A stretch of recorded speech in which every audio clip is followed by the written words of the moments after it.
What's up, MTG Burgeoning community? Here we are with some more arena gameplay, and there have been no changes to the current deck if you've been following and keeping score at home. We're still running 5-color Yorion with a very strong enchantment theme and a whole heck of a lot of removal. So let's get right to it. Let's get a game in just to say that we were able to crack some arena. And we're going to give away some more arena codes, some redemption codes. Who wants a half dozen of Ikoria Lair of Behemoths arena packs?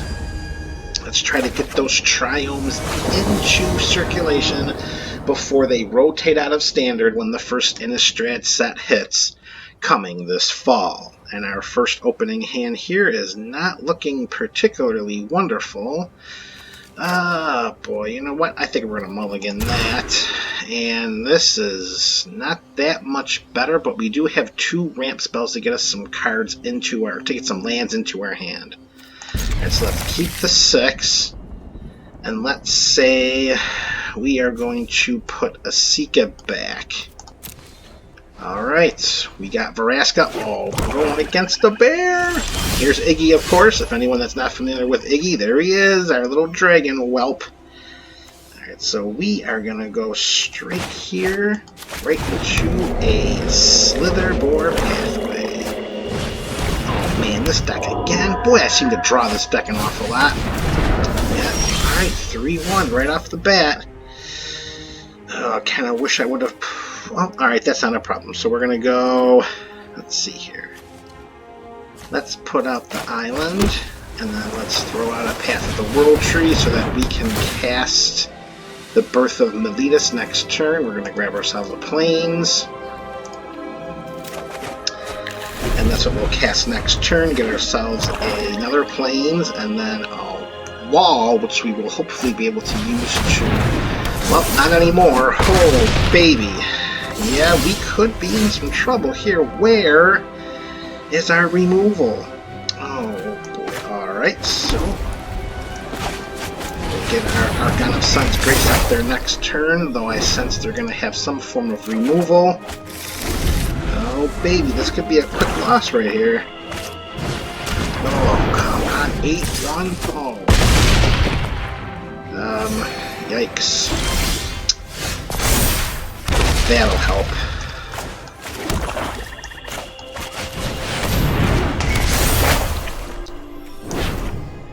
That was a nice little top deck there. Go ahead, you can draw your cards. 6 life. Man, that they really enchanted that, Lurrus. Okay. He's back. We got a blocker. There we go. Now things are starting to work out for us. Triome all the way. Get that baby into play. We are going to put this Plains into play so that we can cast Archon of Sun's Grace. Hopefully we'll get to untap with it so we can try to get some life gain, maybe draw an enchantment so we can make some Pegasus creature tokens. I can't imagine without some form of... Yeah, there it is. That's alright, I'll trade with you. Go ahead, send Lurrus, I'll trade. I have no problem with that. Come on, Vraska, what do you got for us? It's a 2+1, that's okay, I got that blocked by the wall. Oh, that's absolutely fine. I'll go here, we'll block here, we'll send Lurrus to the graveyard. Life. I'm okay with that. I'll catch up in the life totals. I'm not worried about that. I understand that we are a mid-range deck. I make no bones about that whatsoever. Right. Okay, so we got 6 lands, so next turn we can cast Eugen. So what if we put out into play right now our Vorinclex? That would really seem to either pull out some of their removal, and if we are lucky enough to untap with Vorinclex under our control on the battlefield, and we cast Eugen, we can alt Eugen the turn it comes into play, as long as it's still alive. And as long as we're still alive, And we are going to be able to do that.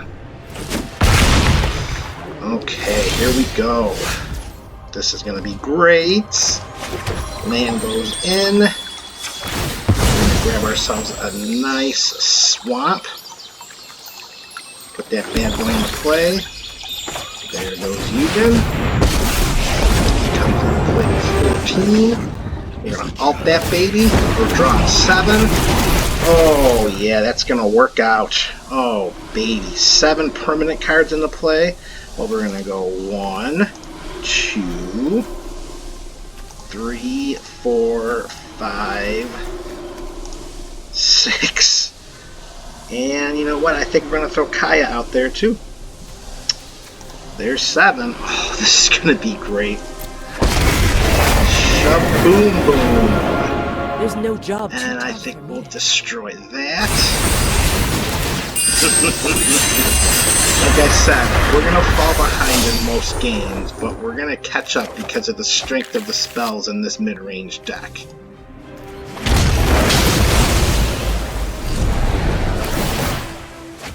Yeah, you draw your cards. That's just fine. Exile any number of non-land permanents you control. I believe we'll go with this one, and then this one. And now how does that work? I think we'll do this one, and that one. And I think we'll stop right there. As we go. My research has completed.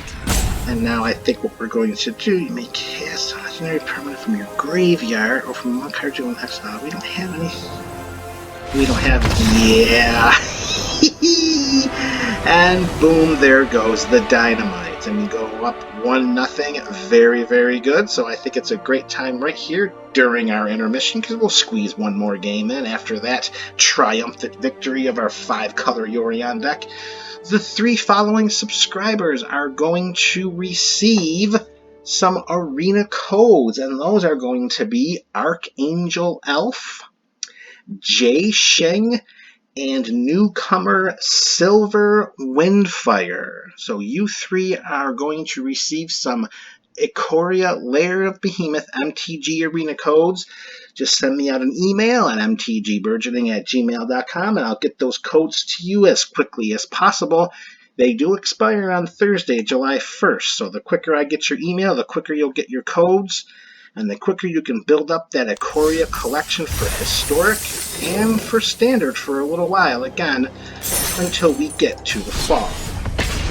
Let's play one more game with our nice 5-color Yorion deck. That was wonderful. The Alton Eugen, the turn it comes into play, is almost unfair. I was awfully surprised that no removal came our way. Now, granted, they were really loading up the auras on their creatures, and we got pretty lucky. Oh, yeah, we're going to keep this. This is a hand of beauty. Oh, we're playing against a Eurus deck, or a Lurrus deck. Alright, let's do it. Let's do it. This seems to be a very popular deck in Arena. I have taken some lapses in playing Arena up until, within the last week or so. Actually, I haven't even opened any Strixhaven packs. So I've got to get to that too. I've used no new cards from the set. That, it being more of a Spellslinger set, an instant sorcery set, and we are really jamming with the enchantments and the auras. I don't know how much synergy we'll find with the cards from Strixhaven as they come into our 5-color Yorion deck. However, I also understand the importance of building up the collection because, once the fall hits and the first Innistrad set comes out, man, we are losing Throne of Eldraine, Theros Beyond Death, Ikoria, Lair of Behemoths, Core 2021. We're losing 4 sets, and there are a lot of cards in this set that I'm going to end up losing. There are a lot of cards in this deck that I'll end up losing. Come on, Karn, what are we doing here? This is definitely one of the drawbacks of Arena. Technical difficulties. It happens. We'll just come over here and look at that smile from Iggy. How could you deny how awesome this guy is? Now, when he first came about, he had like a half of an egg that was cracked in half. Or he had an egg half. One half was over here and one half was here. One to the left of him and one to the right. So you could put your cursor over there and he would at times spin around into a circle and put the half eggshell on his head like it were a hat. Yeah, that's right, Iggy. And of course, if we're gonna chill over here with Sarkhan the Dragon Master, we gotta have a little dragon over here to master with. Alright, so here we go. Let's do this thing. Come on, Cornflakes, you got anything over there? These are awesome. These sleeves.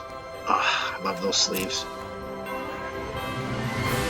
Oh, I sense this is going to be one of those games where there is no opponent interaction.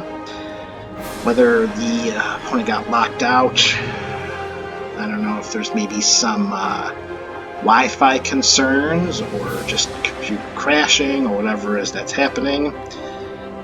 But that is unfortunate. A win is a win, whether it is through 15 turns. Oh, here we go. Ooh, all right. Ooh, nice! Wow, those are the lands, I believe, from the unsanctioned box. I think that's what those are from. And we are definitely going to snag a. Oh, okay, we're going to snag a plains here with the path to the world tree. If they're playing mill, we got a surprise for them because we're 80 cards deep into our deck. The mill decks are so... well, let me reframe that. Before I had my semi-hiatus from Arena for a little while, the mill decks were so strong. They really were. They were definitely a challenge. They and the cycling decks. The clock was usually ticking if it were a cycling deck.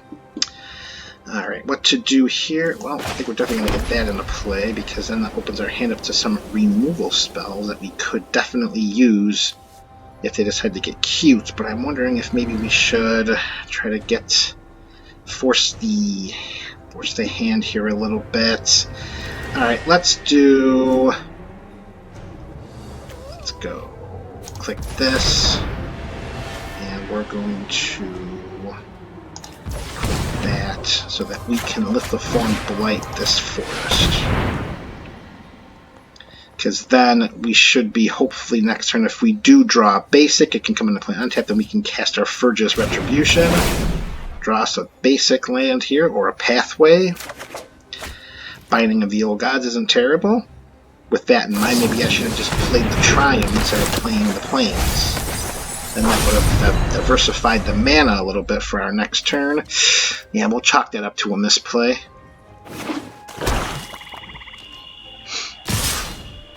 Okay, here we go. Chew. Taking two. Now, hopefully, at some point, we'll be able to draw. Let's see. So we did get the basic. Pop that. You know what? Let's put the Triumph in play now. And then let's just hold and see what they do in case we need to use our Mythos of Nethroi.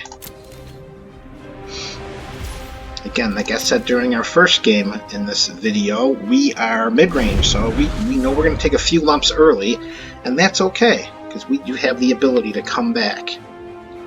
Our deck is inundated with removal, as you can see. 1, 2, 3 removal spells right there. Alright, let's do this thing. At some point, I do hope, if this is a true mill deck... Oh, that's right, I was just going to say, I'm hoping at some point that we could draw our Eerie Ultimatum. But unfortunately, that didn't happen. Alright, so now we're getting down here in life. So now it's time to start... ooh, there's our Starnheim.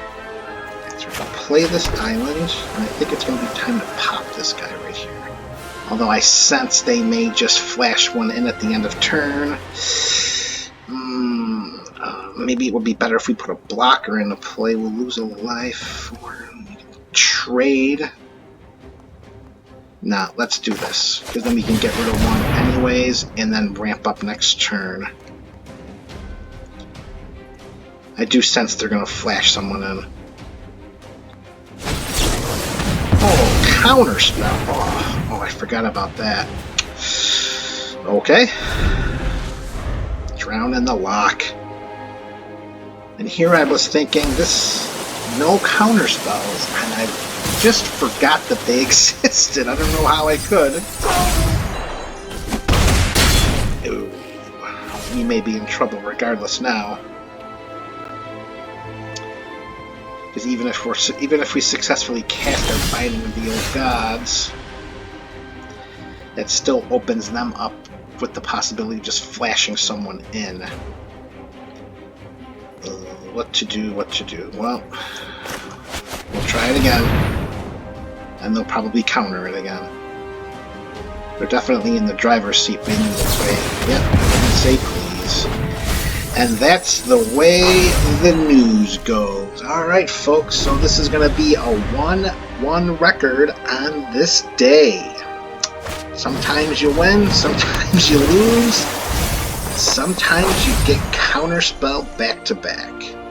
This is MTG Burgeoning, folks. Your channel for all things magic.